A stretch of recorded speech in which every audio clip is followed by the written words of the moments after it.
7 days ago, this living hell started, and now I'm mere hours away from it ending.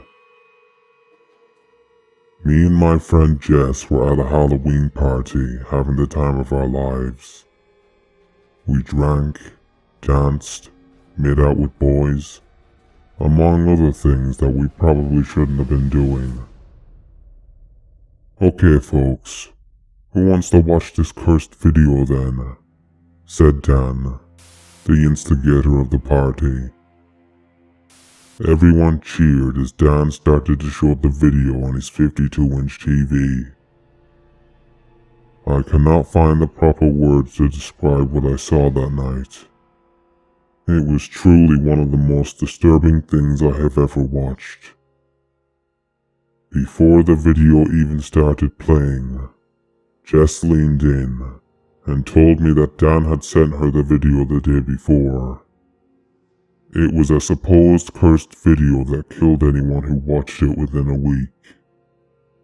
Jess knew that I didn't like watching this kind of stuff, so she tried to reassure me that it wasn't anything crazy. We both walked home from the party.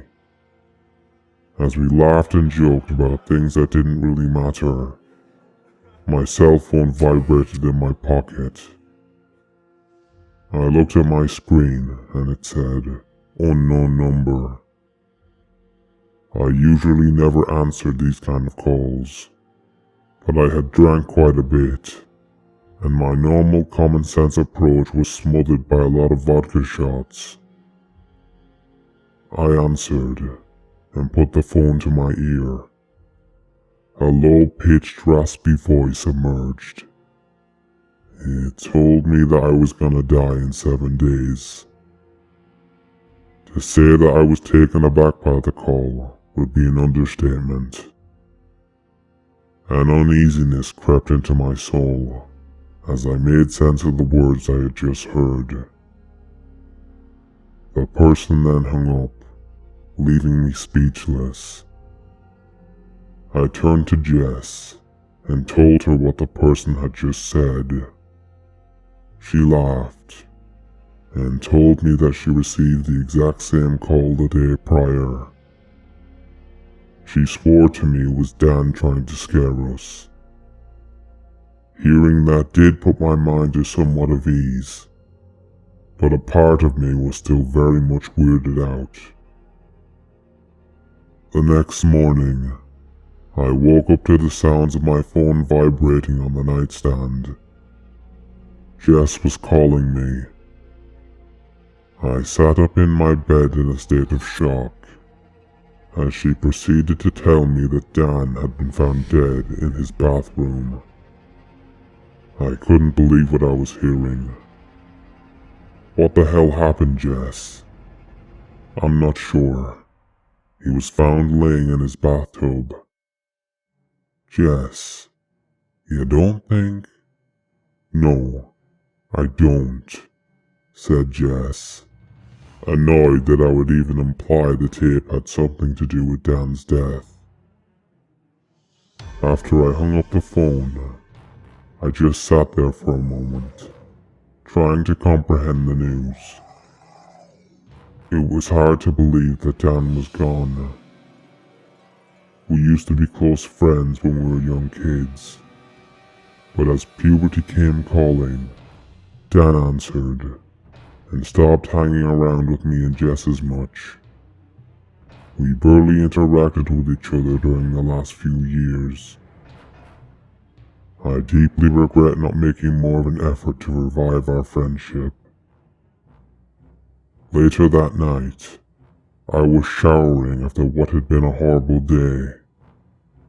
A nice hot shower was the only thing that relieved my anxiety.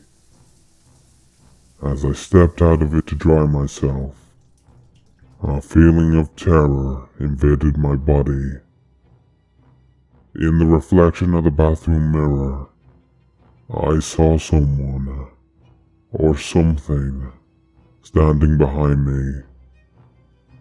It had grey flaky skin, long dark hair, and the blackest of eyes. It just stood there, watching me. Then it suddenly disappeared in front of my very eyes. I ran back to my bedroom and locked the door with a latch. I felt like I was going crazy. Over the next few days, it only got worse. The things I saw made me feel like I was gaining some kind of mental illness. Whenever I tried to talk to Jess about it, she just shut me down and changed the subject. I knew she had seen the things I had, and that was confirmed last night when she called me for the last time. I was using my computer doing homework when my phone began to vibrate. Jess was trying to FaceTime me. I answered and was immediately greeted with Jess's weeping. "Jess, what is it? What's wrong?"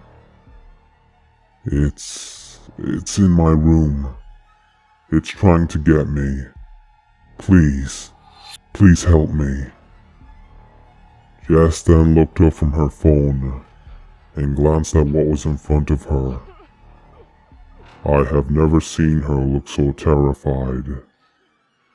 She cried and screamed, but there was nothing I could do.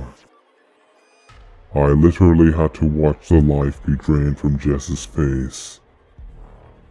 All that was left was a pale, disfigured face staring back at me. She barely resembled the Jess I knew. As I sit here on the 7th day writing this, I'm more confident now than ever that the tape I watched is actually cursed. What it's cursed by, I have no idea, but something demented lurks within that tape. It's something that no human eye should ever see.